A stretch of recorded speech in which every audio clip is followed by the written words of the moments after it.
Hi guys, आपका स्वागत है आपके अपने show MKJ talks for investment इन हिंदी में। कैसे हैं आप भाई? आज प्रोग्राम की शुरुआत करते हैं शेयर बाजार की कहानी MKJ की जुबानी। देखिए, इस पार्ट में हम सदा कोई अच्छी बात करते हैं, तो आज जो एक अच्छी बात हम करेंगे, एक मतलब नॉलेज भरी बात शेयर बाजार से रिलेटेड। ये मैंने बात ना प्लांट से सीखी। आप देख रहे हैं पीछे प्लांट्स लगे हुए हैं, तो मैंने प्लांट्स के साथ क्या देखा है कि अगर आप प्लांट्स को ऐसे ही छोड़ दो तो वो क्या टेढ़े मेढ़े उग जाते हैं, बड़े झाड़ सी बन जाती है, खराब हो जाते हैं, मर जाते हैं, कुछ हो जाता है। और अगर आप बीच बीच में प्लांट्स की आप कटाई छटाई करते रहो, थोड़ा काट दिया, कुछ छटाई कर दी, कुछ हिसाब से कटिंग कर दी, तो प्लांट बड़ा खूबसूरत निकल के आता है। आप कुछ इसकी दो चार टहनियाँ काट दो, नई नई टहनियाँ फूट पड़ती हैं और बहुत सुंदर सा प्लांट बन जाता है। तो ये बात मैंने ना शेयर मार्केट में भी देखी है। अगर हम निवेश करके बिल्कुल भूल जाएं, छोड़ दें, तो उसमें इतना कूड़ा करकट इकट्ठा हो जाता है, कुछ बढ़ जाते हैं, कुछ खराब हो जाते हैं, कुछ वेस्ट हो जाते हैं, मज़ेदारी खत्म हो जाती है। और अगर हम उसको एक प्लांट की तरह उसमें निगाहें रखें, देखते रहें और उसकी थोड़ी कटाई शटाई करते रहें, तो उससे ज़्यादा फायदा होता है और उससे हमारी रिटर्न भी बढ़ जाती है। इसका मैं सबसे अच्छा उदाहरण आपको आज देता हूँ। आपको याद होगा डेल्टा कॉर्प हम लोगों ने खरीदा था। जब याद है डेल्टा कॉर्प फ्रीज हुआ करता था 68-69 के लेवल पर, और मैंने 2 दिन लगातार आपको फ्रीज के दौरान भी डेल्टा कॉर्प परचेज करके दिखाया था। याद है? आप ही की रिक्वेस्ट पे किया था। मैं तो उस वक्त आप कहते थे इसका बताओ इसका बताओ, तो हमने 2 दिन ऑर्डर डाला था। एक दिन 100 शेयर आए थे, एक दिन 400 शेयर आए थे, अगर आपको याद हो। और कॉस्ट हमारी थी, एक दिन शायद 68 थी और एक दिन 71 पॉइंट कुछ थी, तो 70 रुपए के लपेटे में हमारे पास लगभग 500 शेयर आ गए थे। और आज मैंने 100 शेयर 100 रुपए के भाव बेच दिए। 100 शेयर 100 रुपए के भाव बेच दिए। आप देख सकते हैं, सुबह आज फ्रीज था नहीं डेल्टा कॉर्प में, नीचे का लाल में था, तो मैंने 100 का ऑर्डर डाल के छोड़ दिया और 100 रुपए पे 100 शेयर। आपको याद होगा तब भी मैंने कहा था कि इसको 100 के ऊपर बेचेंगे, तो आज मैंने 100 पे 100 शेयर काट दिए। देखो, अब ये मैंने कटाई कर दी ना, जैसे प्लांट्स की कटाई करते हैं, तो अब इसका फायदा देखो क्या है। एक लगभग 3000 रुपए मैंने कमा लिए और 400 शेयर पड़े, उसमें भी मुझे 3 के साथ 30 रुपए के हिसाब से 4000 शेयर पे 12000 और बचते हैं। वो मैं अभी एक आध दिन में बेचूंगा, थोड़ा और कल परसों देख के धीरे धीरे बेचता रहूंगा। तो अब अभी सिर्फ जो 3000 बेचे उसके हिसाब से सोचिए। देखो, 2 फायदे हुए। एक तो 3000 रुपये बेच के हमारी कमाई हो गई, एक कॉन्फिडेंस आ गया, चलो भाई मुंह मीठा हो गया। दूसरा, अगर हम ये भी सोचें, जो हमारे एग्जिस्टिंग शेयर है उनकी कॉस्ट भी तो कम हो गई। यानी वो हमने शेयर जो है लगभग 70 रुपए के हिसाब से खरीदे और हमने 100 शेयर पे 3000 कमा लिया। अगर इन 3000 को उन 70 रुपए की कॉस्ट में एडजस्ट कर दिया जाए, तो लगभग 3000 को आप 400 से डिवाइड करो तो 30 7.5 रुपए हमारी कॉस्ट कम हो जाती है। यानी अगर हम प्रॉफिट ना सोचें, हम सोचें भाई हमारी कॉस्ट कम होगी, तो जो रिमेनिंग शेयर है उनकी कॉस्ट 70 रुपए से घट के लगभग 62.5 हो जाती है। यानी हमारा रिस्क सहने की शक्ति बढ़ जाती है। तो इस तरह से जब मौका लगे आप शेयर में कटाई छटाई आदमी को करते रहना चाहिए। ये मेरी स्ट्रेटजी अपने लिए, लेकिन आपको जो अच्छा लगे आप वो करिए। आप तो पता है मैं कोई टिप तो देता ही नहीं हूँ, मैं तो सिर्फ आपको समझा देता हूँ, नॉलेज दे देता हूँ जो मुझे अच्छी लगती है। इसी तरह आपको याद होगा अभी पीछे हमने GTD लगाए थे, AU बैंक के, बजाज फिनसर्व के और एक दो और थे, स्टेट बैंक का नहीं लगा था।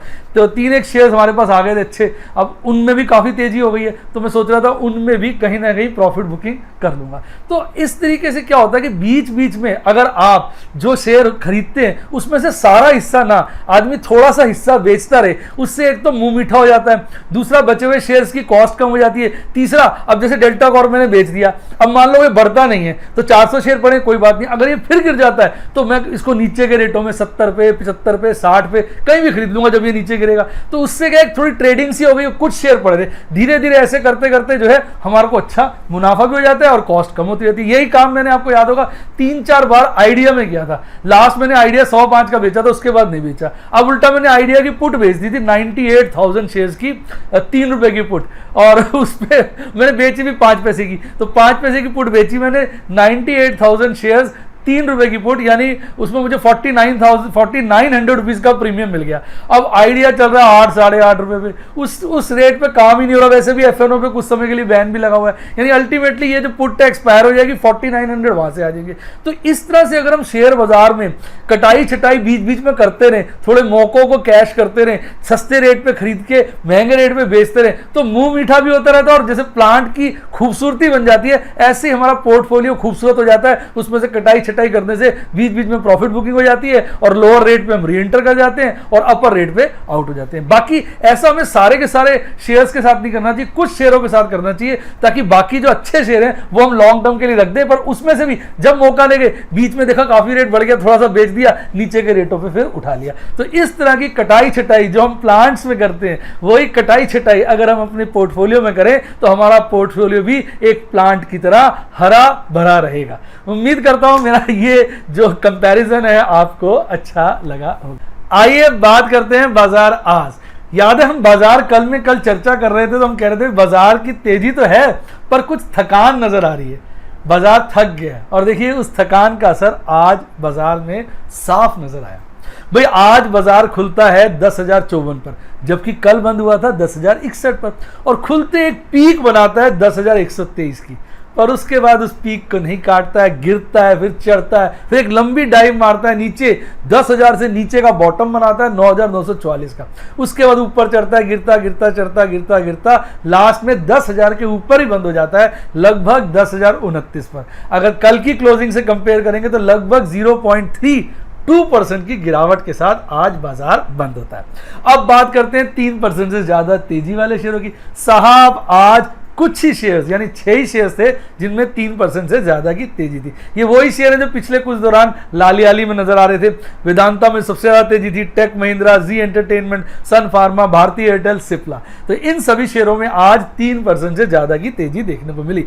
आज कुछ शेयर्स ऐसे भी थे जिनमें 3% से ज्यादा की गिरावट थी, और वो शेयर थे 7। तो यानी अगर हम देखें 6 शेयर में 3% से ज्यादा की तेजी और 7 शेयर में 3% से ज्यादा की गिरावट, यानी लगभग बैलेंस सा ही बना हुआ था। और सबसे ज्यादा गिरावट आज दिखाई आपके सबसे बेहतरीन प्यारे फेमस शेयर ने, और उसका नाम है एशियन पेंट्स। और उसके बाद बजाज फाइनेंस जो 2-3 दिन से लगातार ऊपर भागे जा रहा था, आज थोड़ा ठंडा पड़ गया। फिर इंडस बैंक भी बहुत तेजी दिखा रहा था, आज ठंडा पड़ गया।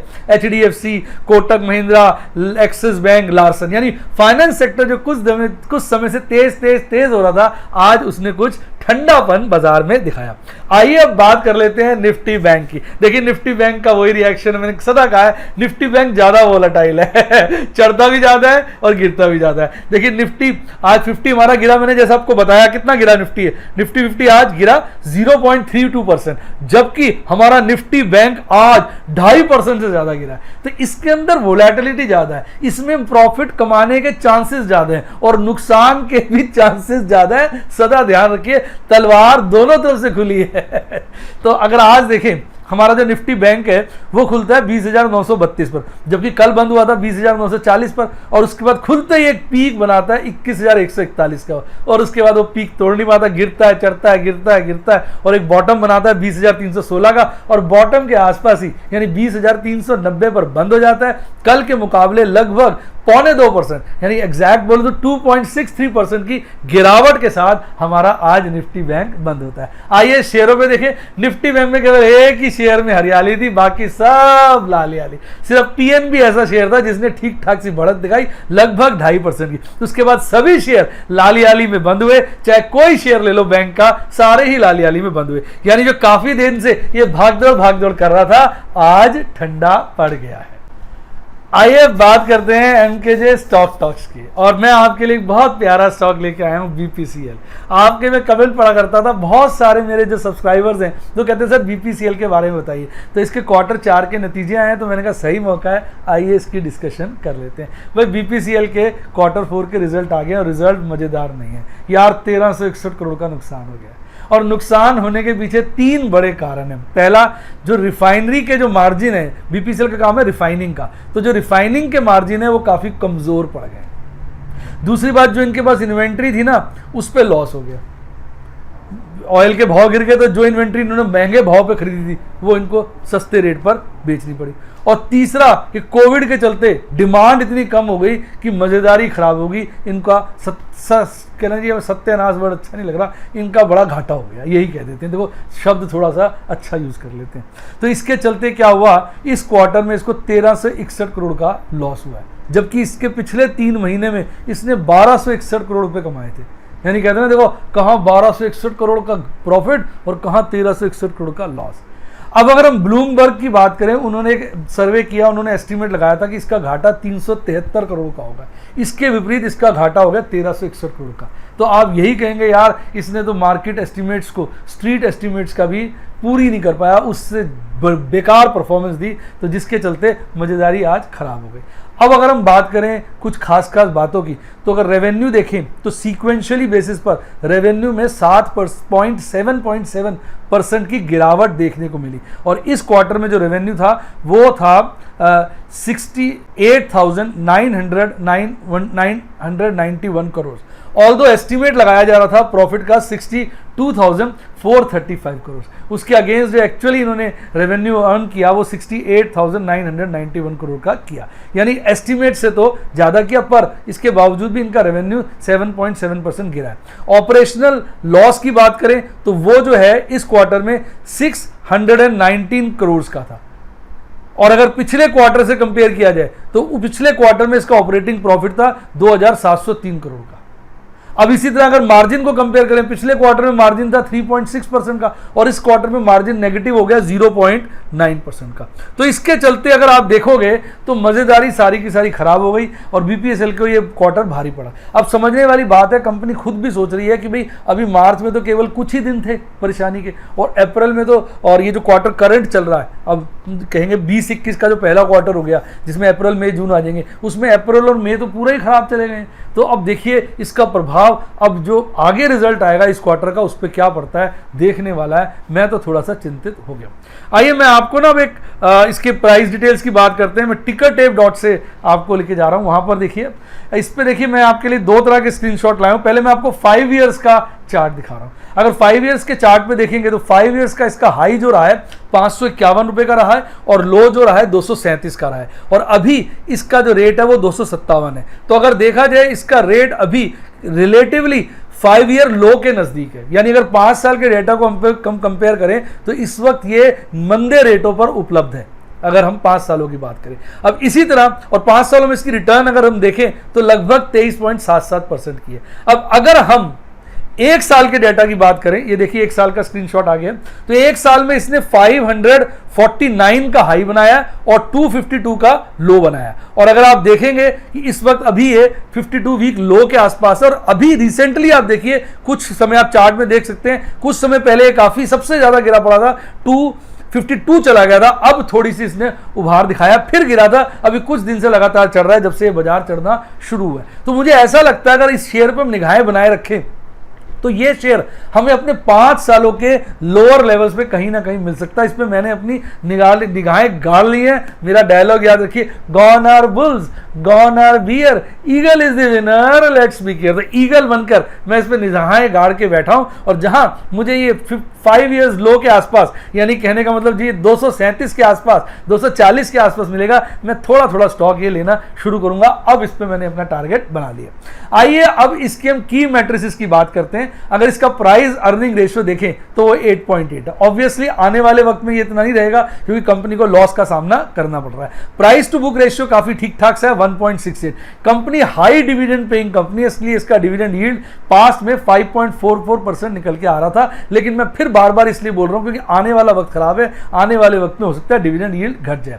अगर हम बात करें सेक्टर की पी, इसका प्राइस अर्निंग रेशियो 8 है, बाकी सेक्टर का प्राइस रेशियो जो है वो 11.69 है, और इसका प्राइस टू बुक रेशियो 1.68 है, और पूरे सेक्टर का जो है 1.5 है, यानी इसका हल्का सा ज्यादा है। और डिविडेंड, यानी अगर हम 3 मैटर्स की बात करें, यानी इस शेयर का प्राइस अर्निंग रेशियो तो इंडस्ट्री से कम है, प्राइस बुक रेशियो इंडस्ट्री से ज्यादा है, जो कि थोड़ा सी अच्छी बात नहीं है, और डिविडेंड यील्ड इसकी इंडस्ट्री से ज्यादा है। अच्छा, यानी 3 पैरामीटर में से 2 पैरामीटर में ये अच्छा साबित हो रहा है और 1 पैरामीटर पे ये खराब साबित हो रहा है। तो अगर टिकरटेप पे की फोरकास्ट और रेटिंग का एक आता है एनालिसिस के बेसिस पर, तो आप इस पे थोड़ा आइडिया ले सकते हैं, पर मैं आपको सावधान कर दूं, किसी भी चीज को आप उसके फेस पर बिल्कुल सही ना माने। हो सकता है उसमें एरर हो, क्योंकि ये सब एस्टीमेट्स है, एस्टीमेट्स का कोई हिसाब नहीं होता। अभी थोड़ी देर पहले मैंने बताया ब्लूमबर्ग ने कहा था भाई 300 करोड़ के आसपास का लॉस लॉस होगा, पर कंपनी ने 1300 करोड़ का लॉस किया। तो एस्टीमेट साहब एस्टीमेट ही होते हैं, एक्चुअल होता है। एक्चुअल एस्टीमेट से कम ज्यादा बहुत हो सकता है। फिर भी अंदाजन बात करें तो ऐसा लगता है कि इनके हिसाब से, टिकट टेप के हिसाब से, मैं फिर बोल दूं मेरे हिसाब से नहीं है, उनके हिसाब से प्राइस में हमें 33% की बढ़ोतरी देखने को मिल सकती है, अर्निंग और रेवेन्यू में गिरावट देखने को मिल सकती है हालातों के चलते हुए। आइए बात करते हैं शेयर होल्डिंग पैटर्न की। देखिए, अगर आप शेयर होल्डिंग पैटर्न की देखेंगे तो इसमें प्रोमोटर्स के पास जो होल्डिंग है लगभग 53% की है, म्यूचुअल फंड के पास लगभग 13% की है, डोमेस्टिक इंस्टीट्यूशनल इन्वेस्टर्स की होल्डिंग जो है वो लगभग 20% की है, एफआईज की होल्डिंग 12% की है, और बाकी बचे कुछ आप और मैं आ जाते हैं जिस कैटेगरी में, उसमें 15% की होल्डिंग है। आइए मैं आपको एक शानदार कंपैरिजन करके दिखाता हूं म्यूचुअल फंड की और एफआईज की होल्डिंग का, आपको अच्छा लगेगा। देखिए आपके सामने आ गया ये हिस्टोग्राम का, मुझे पैटर्न बड़ा अच्छा लगा। देखिए जरा, अब अगर आप म्यूचुअल फंड की होल्डिंग देखेंगे, पहले स्टेबल रही, फिर गिरी, फिर बढ़ती गई। और अगर आप फॉरेन इंस्टीट्यूशनल की होल्डिंग देखेंगे तो वो गिरती जा रही। यानी कहीं ना कहीं हमारे देश के म्यूचुअल फंड तो इसमें अपनी इन्वेस्टमेंट को बढ़ा रहे हैं, जबकि एफआई अपनी इन्वेस्टमेंट को घटा रहे हैं। म्यूचुअल फंड ने 8.25% के न्यूनतम लेवल से बढ़ाकर इन्वेस्टमेंट कर दी है 12.8% की, और फॉरेन इंस्टीट्यूशनल इन्वेस्टर्स ने अपनी हाईएस्ट इन्वेस्टमेंट जो थी 15.3% की रही थी, उसको घटाकर 12.28 कर दिया। और आज की डेट में म्यूचुअल फंड की इन्वेस्टमेंट या होल्डिंग एफआई से कंपैरेटिवली इसमें ज्यादा है। तो ये सब बातें तो हो गई फंडामेंटल्स की। अब हम बात करते हैं टेक्निकल एनालिसिस, क्योंकि आपने मुझे सदा कहा है कि सर इसका टेक्निकल एनालिसिस भी बता दिया करो। देखिए आपके सामने आ गया। मैंने जैसा भी पीछे कहा था कि पीछे ये शेयर काफी गिरा था और अब रिसेंटली इसने एक अच्छी बढ़त दिखाई। आप देखेंगे काफी समय से आप इसकी कैंडल देखिए लगातार ऊपर की तरफ बढ़ती जा रही है, और ये बोलिंजर बैंड के अपर बैंड को अच्छे से टच कर रहा है। तो कहीं ना कहीं शॉर्ट टर्म में ये बुलिश हो गया। पिंक कलर की लाइन जो है वो 50 डेज का ईएम में, उसको इसने काट दिया है, यानी शॉर्ट टर्म बुलिश है। ऊपर अगर आप देखेंगे येलो कलर में 200 डेज का ईएम में बताया हुआ है, जो कि 396 है। तो इस वक्त ये 200 डेज के ईएमए से नीचे है। अगर ये 200 डेज के ईएमए को भी अच्छे से काट देगा तो हम यही कहेंगे कि ये लॉन्ग टर्म बुलिश हो गया। तो अभी ये शॉर्ट टर्म बुलिश है, पर लॉन्ग टर्म बुलिशनेस अभी इसके अंदर नहीं है। अब नीचे आज देखिए, आज इसने एक बड़ी बढ़िया ग्रीन कैंडल बनाई है, और नीचे वॉल्यूम भी देखे हाई वॉल्यूम के साथ बनाई है। तो कहीं ना कहीं आज के चार्ट में ये काफी स्ट्रॉन्ग हमें नजर आ रहा है। अब बात कर लेते हैं इसके एमएसीडी की। एमएसीडी देखिए, एक बड़ा जबरदस्त बुलिश क्रॉसओवर बनाया है बीपीसीएल ने एमएसीडी चार्ट पे, और आप देखेंगे लगातार 1 2 3 4 5 6 7 दिनों से इसके हिस्टोग्राम एक से बढ़कर एक ऊपर की तरफ लगातार बढ़ रहे हैं। तो इस वक्त ये पिछले 7 दिनों से आप कह सकते हैं काफी ज्यादा बुलिश हो गया। अब बात कर लेते हैं आरएसआई चार्ट की। अगर आप आरएसआई चार्ट में इसको देखेंगे तो ये पीछे कुछ समय पहले, मैंने 40 का आरएसआई थोड़ा डिस्प्ले किया हुआ, कुछ समय पहले 40 के नीचे घूम रहा था, और 40 के ऊपर अगर लगातार कोई भी स्टॉक हमारा 40 और 80 की रेंज में घूमता रहता है तो इसका मतलब वो कहीं ना कहीं अपवर्ड ट्रेंड में आ गया। तो अब अगर हम देखें, इसने लगभग 20 मई से 20/5 नीचे डेट देख सकते हैं, 20 मई से इसने 40 का लेवल काटा है और ये ऊपर चला गया है 40 से, और 40 और 80 के बीच में आ गया, और करंटली ये 61 के आरएसआई पे ट्रेड कर रहा है। अगर इसी जोन में ये थोड़े और दिनों तक रहता है तो इसके अंदर जो स्ट्रेंथ है उम्मीदन वो बढ़ जाएगी। और इस वक्त ये 60.97 है, यानी लगभग 61% है। अगर ये 70 का लेवल क्रॉस कर देता है तो फिर ये ओवरबॉट जोन में आ जाएगा। उस वक्त अगर मेरे पास ये शेयर होंगे, उससे पहले मैंने खरीद लिया मौका देख के, तो 70 के बाद उम्मीद मानी जाती है जैसे जैसे 80 तरफ पहुंचे आदमी को अपनी पोजीशन जो है ढीली कर लेनी चाहिए, क्योंकि ओवरबॉट जोन में आ जाता है तो उस वक्त ज्यादा खरीदारी हो जाती है, तो गिरने के चांसेस बढ़ जाते हैं। तो ये था इसका आरएसआई का एनालिसिस। तो आपकी फरमाइश पे मैंने जो है बीपीसीएल का क्वार्टरली रिजल्ट, फंडामेंटल एनालिसिस और टेक्निकल तीनों करके बता दिए। उम्मीद करता हूं मजा आया होगा। मजा आया तो वीडियो को लाइक करें और अपना कमेंट जो है जरूर छेड़ें। आइए अब बात करते हैं बाजार कल की। सबसे पहले टेक्निकल एनालिसिस। मैं इसलिए अच्छे से हंसा कि आप देखिए पीछे 2 गैप क्रिएट हो गए थे। आप देखिए, मैंने आपको दिखाया, एक येलो एरो से और एक पर्पल एरो से, देख रहे हैं आप, 2 गैप क्रिएट हो गए थे। येलो वाला गैप क्रिएट हो गया था कल की कैंडल ने परसों की कैंडल के मुकाबले बीच में गैप छोड़ दिया था, जो आज की कैंडल ने भर दिया है। मैंने कल इसकी चर्चा इसलिए नहीं की थी, मैंने कहा देख लेते हैं शायद कल ही भरा जाए, तो कल करेंगे, तो इसलिए मैंने आज करी। यानी कल जो गैप क्रिएट हुआ था वो आज भर गया। आप देख सकते हैं, मैंने एरो से दिखाया, आज की कैंडल ने उसको भर दिया। लेकिन इसके बाद 4 दिन पहले जो पर्पल लाइन देखेंगे वहां पर जो गैप क्रिएट हुआ है अभी नहीं बढ़ा। तो अब ये देखना है वो गैप कब भरा जाएगा। हो सकता है अब गिरना शुरू है तो आने वाले 2-3 दिन में उसको भी भर दे, और हो सकता है अभी वापस ऊपर चला जाए फिर लौट के आएगा। गैप तो भरना ही है, क्योंकि हमारी एमकेजे गैप फिलिंग थियरी कहती है कि अगर बाजार में कहीं गैप छूट जाता है तो वो सूनर और लेटर इंडेक्स भरने जरूर आता है। अब आज की कैंडल देखिए साहब, आज की कैंडल जैसा कि मैंने कल भी कहा था कि बाजार कुछ थक गया है, तो आप देखेंगे आज की कैंडल थकी हुई कैंडल है। इसको हम कहते हैं लगभग इनडिसिसिव डोजी है। ऑल्दो डोजी में जो बीच में बॉडी नहीं होती, सिंपल लाइन होती है, इसमें बॉडी है हल्की सी, और ऊपर की विक भी लंबी है, नीचे की विक भी लंबी है। देखो ऊपर की विक लंबी का मतलब ये होता है कि बुल्स एक बारी को बाजार ऊपर खींच के ले गए पर टिका नहीं पाए, बेयर्स नीचे ले आए। और नीचे की विक लंबी का मतलब है कि बेयर्स एक बारी बाजार को बहुत नीचे ले गए पर टिका नहीं पाए, बुल्स वापस ऊपर ले आए, और बाजार जहां पर खुला था हल्का सा नीचे वहीं से बंद हो गया।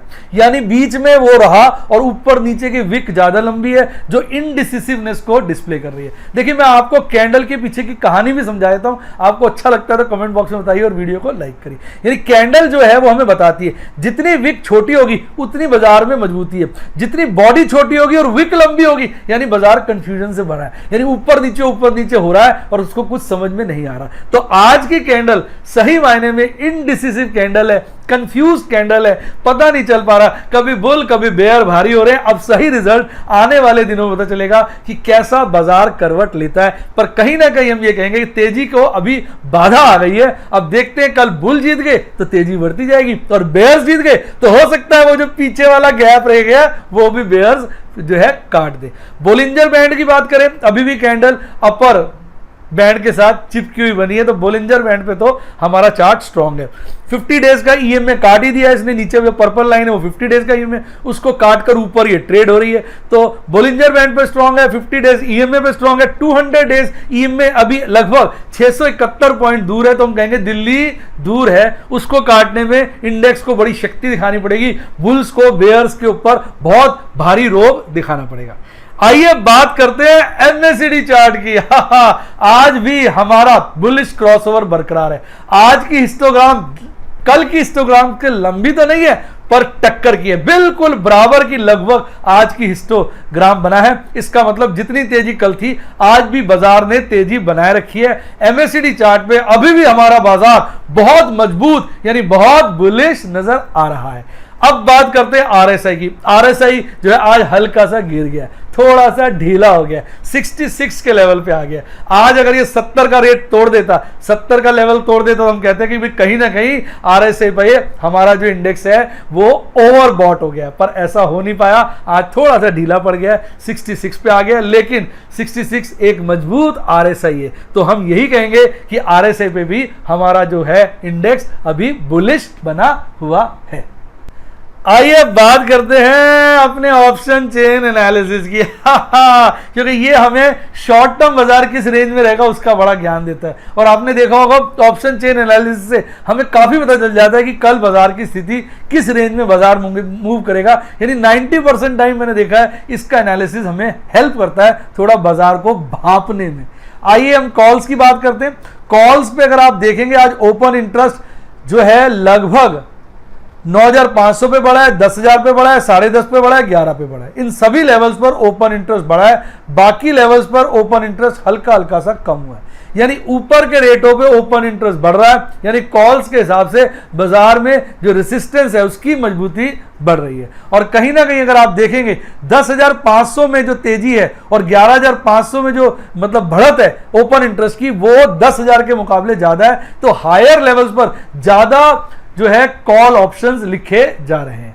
अब बात करते हैं पुट की। तो पुट की अगर आप बात करें तो पुट पर भी अगर आप देखेंगे कि जो पुट है लगभग हर लेवल पे पुट राइटिंग बढ़ी है, कम या ज्यादा हर ही लेवल में बढ़ी है, बस 10,500 के लेवल पर हल्की सी घटी है।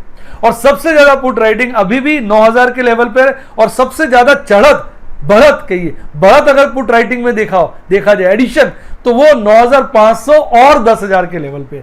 तो कहीं ना कहीं जो 9,500 और 10,000 का लेवल तेजी के साथ बढ़ रहा है, तो कहीं ना कहीं ये लग रहा है कि जो सपोर्ट है वो 9,000 के लेवल पे तो बनी हुई है, पर और जो हायर लेवल है उन पर ज्यादा सपोर्ट जो है बनती जा रही है। तो इसका मतलब इन चार्ट को अगर हम समराइज करने की कोशिश करें तो बाजार कहीं ना कहीं एक 9,500 और 10,000 की तरफ बढ़ने की कोशिश कर रहा है, और क्योंकि वहां पर एक मजबूती नजर आ रही है। अगर हम थोड़ा वाइड कर दें तो बाजार 9,000 से लेकर 10,000 के बीच मूव कर रहा है, और अगर हम इसको थोड़ा सा नैरो डाउन कर दें तो 9,500 से 10,000, और अगर अपर साइड पे इसको थोड़ा ब्रॉड कर दें तो 9,500 से 10,500 के लेवल पर बाजार घूमता हुआ नजर आ रहा है। तो कहीं ना कहीं अगर हम ध्यान से देखें, थोड़ा सा 9,000 का लेवल, 9,500 का, 10,000 का, 10,500 का, ये सभी लेवल जैसे ना एक फाइट सा कर रहे हैं सभी में, मतलब थोड़ी इवन 11,000 भी देखिए टक्कर पे घूम रहा है। तो यानी 9,000 से लेकर 11,000 की एक ब्रॉड रेंज बन जाती है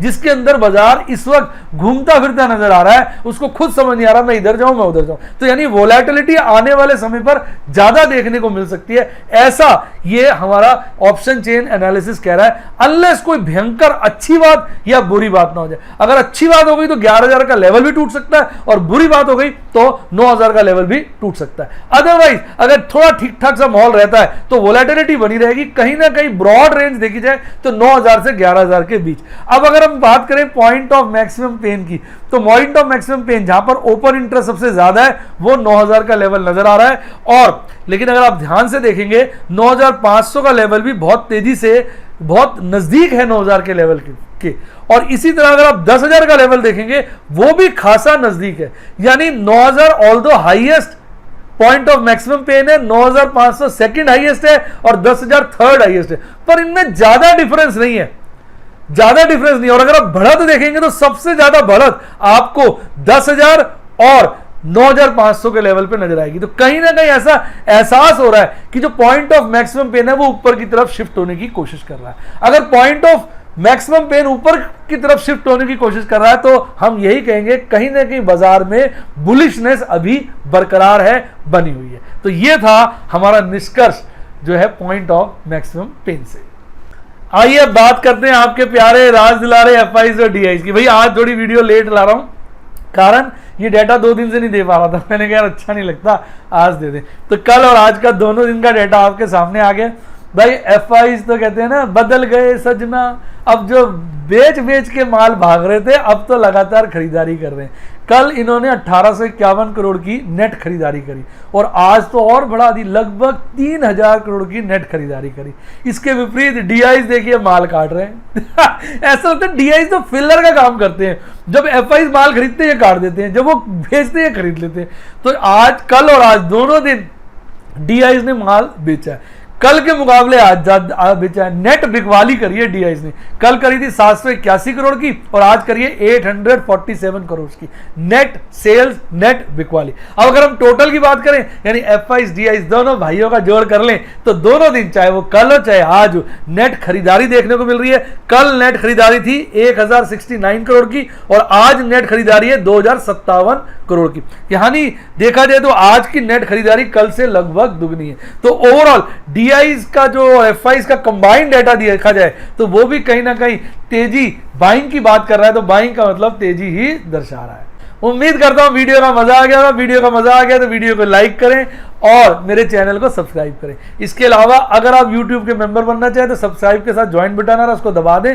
silver, gold, diamond, platinum 4 plan है, उनके पर्क्स प्लीज अच्छे से पढ़ लीजिएगा, अकॉर्डिंगली जो आपको कंफर्टेबल हो वो मेंबर बनिएगा। इसके अलावा व्हाट्सएप के सफायर और रूबी मेंबर बनना चाहें तो डिस्क्रिप्शन बॉक्स में फोन नंबर दिया है, उस पर व्हाट्सएप या कॉल करें, आपको मेंबर बनने में मेरा टीम जो है हेल्प करेगी। इसके अलावा अगर आपको अच्छा डीमैट अकाउंट खुलवाना हो, डायरेक्ट म्यूचुअल फंड में अप्लाई करना हो तो सबके मैंने लिंक डिस्क्रिप्शन बॉक्स में दिए हैं, आप उन लिंक को यूज करके कर सकते हैं। और इसके साथ साथ स्टॉक एक्सचेंज से रिलेटेड, स्टॉक मार्केट से रिलेटेड अच्छी किताबें पढ़नी तो उनका भी मैंने लिंक डिस्क्रिप्शन बॉक्स में दिया है। इसके अलावा अगर आप कोई और चीज़ चाहते हैं मुझसे जिसका मैं आपको लिंक दूं तो आप मुझे कमेंट बॉक्स में लिख दीजिए, जैसे ही मौका मिलेगा मैं उसका लिंक दे दिया करूंगा, कहाँ पर डिस्क्रिप्शन बॉक्स में, जो भी आपकी रिक्वायरमेंट होगी। तो इसी के साथ साथ आप जो है सब चीज़ों के अलावा मेरे टेलीग्राम चैनल को ज्वाइन करना ना भूलें, वो ऊपर आ रहा है और उस पर मैंने आज एक पोल कंडक्ट किया है। उस पोल में आप जरूर पार्टिसिपेट करें, उससे मुझे आपका आइडिया लग जाएगा। और मेरे टेलीग्राम चैनल पे जो सब्सक्राइबर बेस है लगभग 1,02,000 का है, क्योंकि बहुत सारे फेक चैनल है। कृपया इस बात पे ध्यान देके आप इसके मेंबर यानी सब्सक्राइबर बने। इसी के साथ साथ bye bye, god bless you, और आप स्टॉक मार्केट में बहुत बहुत बहुत पैसा कमाएं। Bye bye.